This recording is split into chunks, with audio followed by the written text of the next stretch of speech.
പാരിമഴകൾ ചൊരിഞ്ചേ ചെറുവയലുകളൊക്കെ നനഞ്ചേ കൂട്ടിയൊരുക്കി പറഞ്ചേ ചെറുഞാറുകൾ കെട്ടിയെറിഞ്ചേ ഓമല ചെന്നില മാല ചെറു കണ്ണമ്മ കാളി കറുമ്പി ചാത്ത ജടയമാരായ ചെറുമച്ചകളെല്ലാരും വന്നേ വന്നു നിരന്തവർ നിന്തേ ഞാറെല്ലാം എണ്ണിപ്പകുത്തേ ഒപ്പത്തിൽ നട്ടുകാരേറാൻ അവർ കുത്തിയെടുത്ത് കുഞ്ചേ.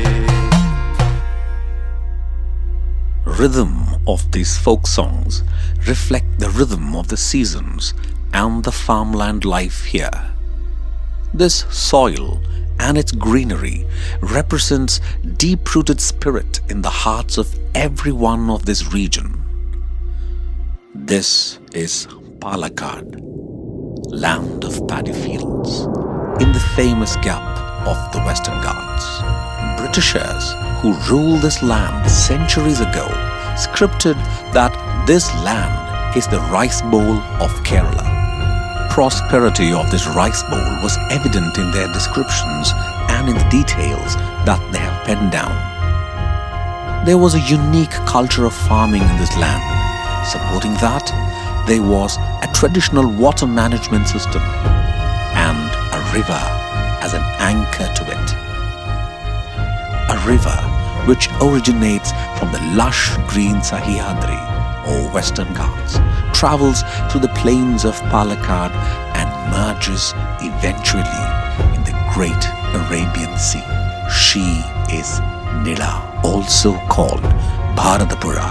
She supported the life and a strong culture and nurtured every life form here. She is a mother of prosperity. NILA begins her travel from the matted head of Sahia, the evergreen forests of the Western Ghats.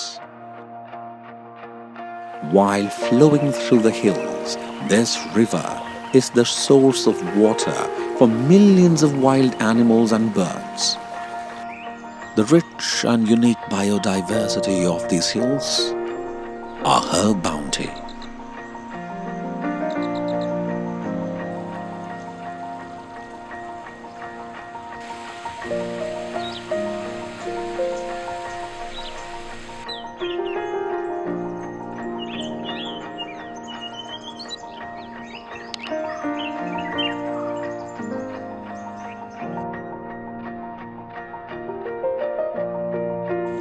Then she flows down as small streams into the plains.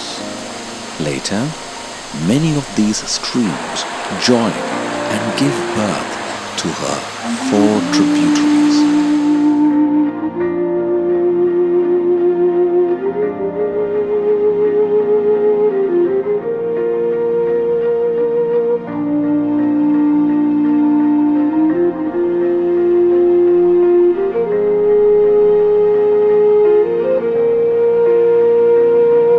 Chitturpura takes birth from the southeastern side of Palakkad in the Animalai hills. Kalpatipura starts its life from the hills near Malambura. Kuntipura, which climbs down from Silent Valley, turns to Tuta and finally joins NILA in Pallipuram.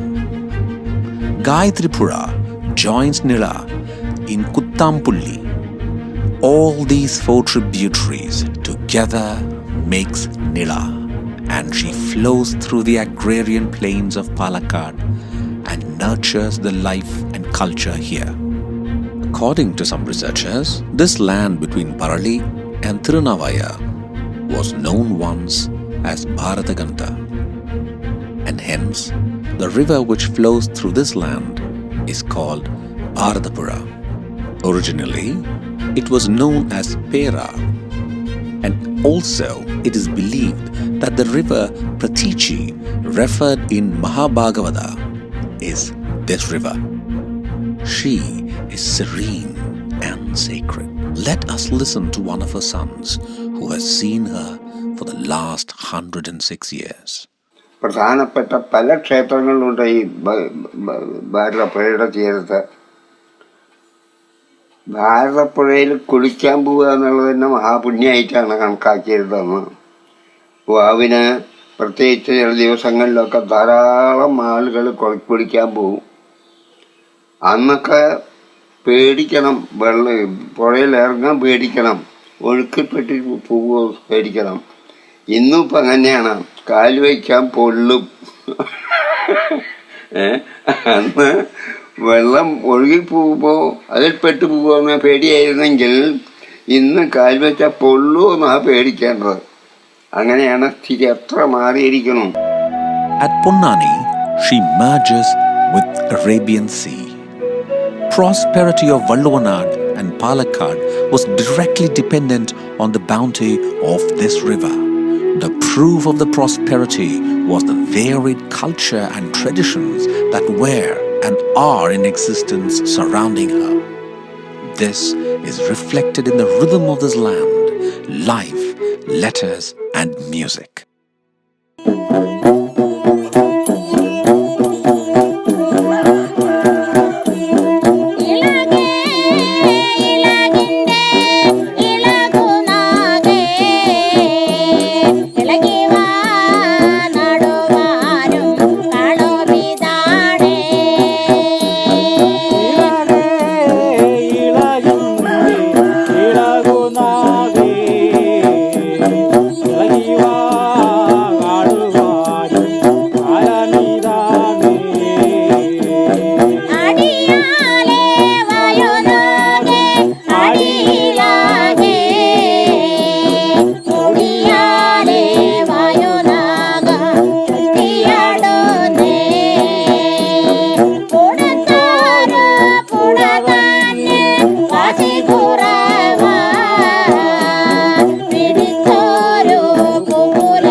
Agriculture was the basis of the life here and also their belief system. That was the basis of their survival. This bowl of rice represents it. Their harvest festivals became the grand festival of the land. This land is the place of 12 clans from the progenies of the great Parayi and Varuruchi and their innumerable legendary stories. ഭാരതപ്പുഴയുടെ തീരത്തെ എക്കാലത്തെയും മനോഹരമായ ഒരു myth ആണ്, ഐതിഹ്യമാണ് പറയപ്പെട്ട പന്ത്രികൾ. അത് എങ്ങനെ ഭാരതപ്പുഴയുടെ തീരത്ത് വന്നു എന്ന് ചോദിച്ചാൽ നമുക്ക് പറയാൻ പറ്റില്ല. 1800 കൊല്ലം മുമ്പാണ് പറയപ്പെട്ട പന്ത്രികൾ സംഭവിച്ചിട്ടുള്ളത്. അവരുമായി ബന്ധപ്പെട്ടിട്ടുള്ള ചില ഐതിഹ്യ സ്മാരകങ്ങൾ, പാപ്പനാർക്ക് തണലേകാൻ വേണ്ടി ഉണ്ടായിട്ടുള്ള ഒരു കാഞ്ഞിരമുണ്ട്. ആ കാഞ്ഞിരത്തിനെ കാർബൺ ഡേറ്റിംഗ് ഒക്കെ നമ്മൾ നടത്തിയതാണ്. അപ്പൊ അതനുസരിച്ചിട്ട് ഈ പറഞ്ഞ പോലെ 1800 കൊല്ലത്തെ പഴക്കമാണ് നമുക്ക് കണ്ടെത്താൻ. അതുപോലെ മേഴത്തോള അഗ്നിഹോത്രിയുടെ മന, അതും കാർബൺ ഡേറ്റിങ്ങിന് നമ്മൾ വിധേയമാക്കിയതാണ്. അതിനും ഈ 1800 കൊല്ലത്തെ പഴക്കം നമുക്ക് അവകാശപ്പെടുന്നുണ്ട്. ഇതെല്ലാം ഇതിനെ തമ്മിൽ ബന്ധിപ്പിക്കുന്ന കണികളായിട്ട് പുഴയുടെ തീരത്ത് അങ്ങനെ ചലിക്കുന്നു. This is the land which witnessed several historical events. These sandbanks guided hundreds of foreign merchants across this land.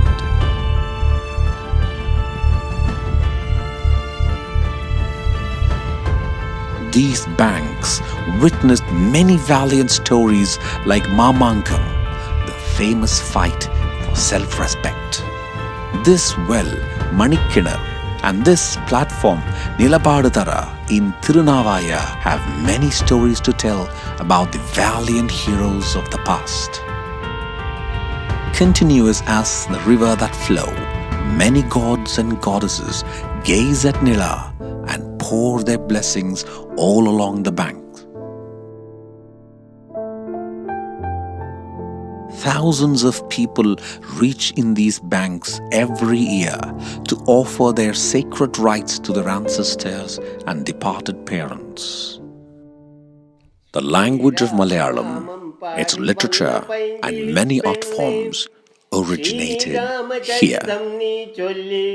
Starting from the father of Malayalam, Tunjathezhuthachan, many great Malayalam writers like Kunjan Nambiyar and Vallattodu up to empty, and many new writers were born and brought up in this very land. This is the soil in which people made plenty through hard labor. When the soil, rain and river blessed the land, Palakkad had become the rice bowl of the region. In these rice fields extending to the horizon, those days they cultivated 3 crops per year. The river and its associated ponds and lakes presented a decentralized water management system and represented proof of their understanding about the sustainable water management. An efficient culture of water usage existed here. Even the Britishers and other foreigners who ruled this land reported this with excitement. As the time traveled very fast, the world has changed in its views and customs. Anything modern has become fashion and acceptable. Traditions become outlandish and outdated.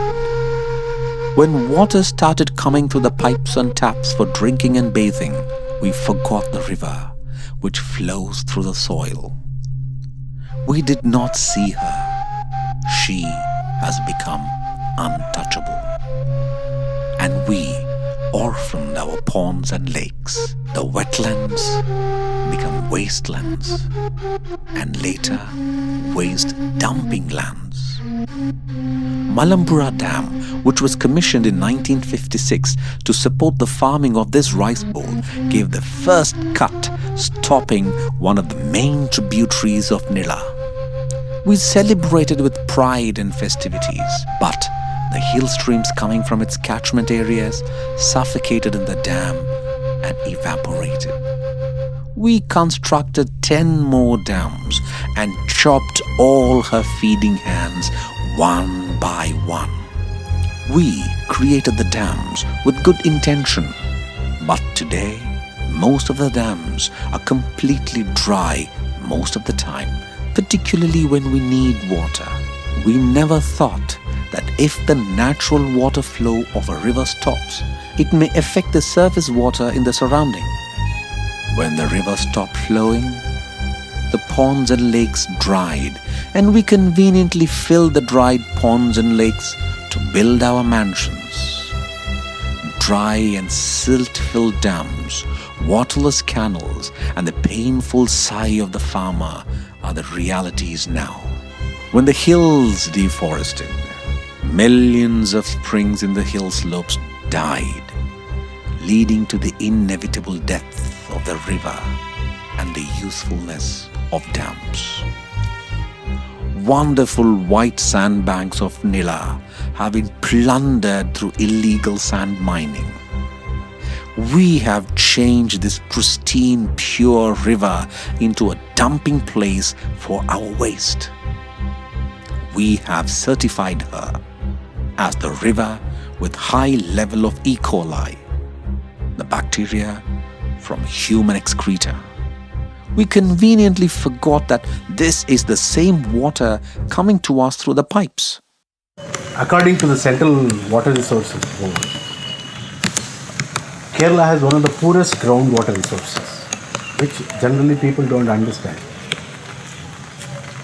Thanks to the Western Ghats running north-south throughout the state and the sloping elevations and the heavy rainfall, there is plenty of surface water.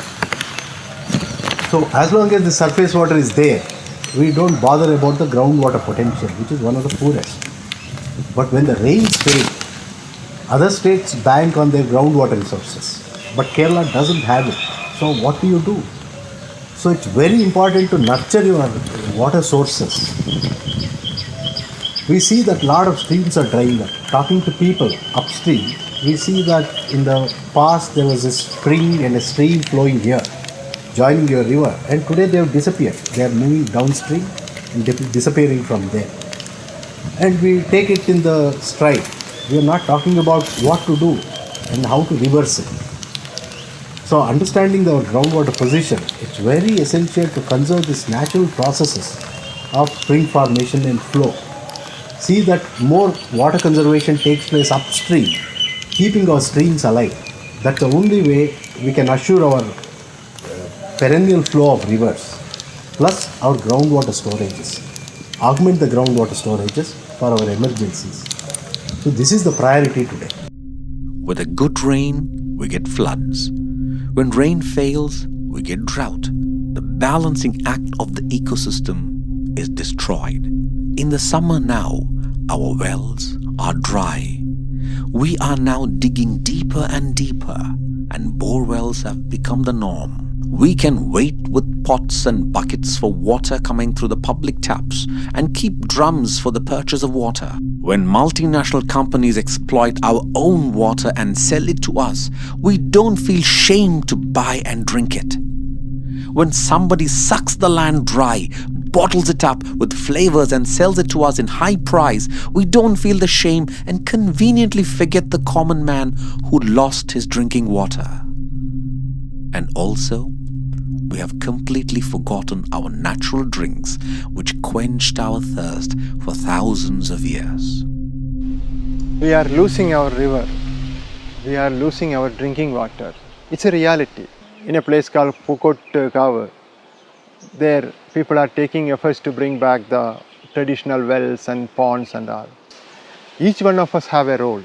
We have to, maybe it is a smaller percolation pit at home, or a water harvesting system, or a small greenery in our surrounding, whatever be it.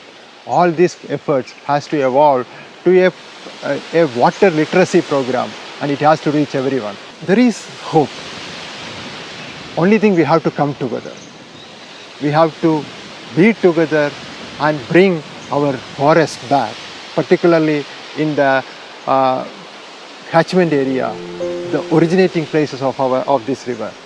The river should flow from those evergreen forests of our Western Ghats. Similarly, in our agricultural land, the ponds have to come back. Our agricultural traditional systems have to come back. We have to work together for that. Water is the basis of the life on earth. Also, the most essential component of our survival in this place. And this river should flow through our heart first, then it will definitely go through the land. We should learn that natural resources such as river water cannot be divided and used as a man-made commodity. NILA still waits to see the right awareness in her children. Our culture, the lifeline which supports it, and the water wealth behind it should not die. For that, this river should continuously flow. We are not the only stakeholders of this river. Millions of life forms living depended on this river, including the birds which reach here traveling thousands of kilometers, have equal rights on this water wealth. We should wake up with more conviction and determination to bring the greenery up in our land. Let this river flow perpetually, nurturing us through our heart and through our land for all of us and all living beings on this land.